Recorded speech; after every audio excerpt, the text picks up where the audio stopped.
প্রত্যন্ত অজপাড়া গ্রামে মানুষ হয়েও কিন্তু আমাদের বই পড়ার নেশাটা কিন্তু ছিল রক্তের সঙ্গে মিশে।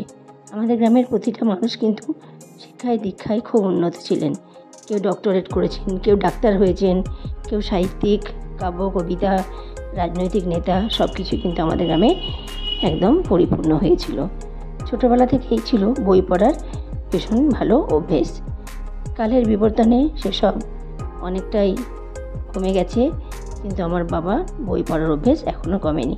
70-72 বছর বয়সেও তিনি প্রত্যেক দিন বসে সন্ধ্যেবেলায় গীতা, মহাভারত এখন পড়েন। সঙ্গে থাকুন, দেখতে থাকুন আমার বাবার মহাভারত পাঠ। কেমন লাগলো অবশ্যই জানাবেন। চলুন তাহলে দেখি বাবা কীভাবে মহাভারতটি পাঠ করছেন। ছোটো থেকে আমরা বাবার সঙ্গে খুব বই পড়েছি এবং আমারও বই পড়ার খুব ভালো নেশা আছে। তো সেই নেশাটা এখন নানান দিকে এদিক ওদিক হয়ে যাচ্ছে। যাই হোক, বাবার নেশাটা আছে।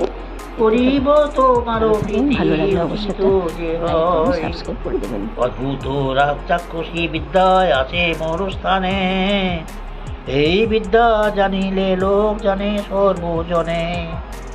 মনোপূর্বে এই বিদ্যা দিলেন চন্দ্রে, বিশ্বাবসু চন্দ্রস্থানে সে দিল আমারে।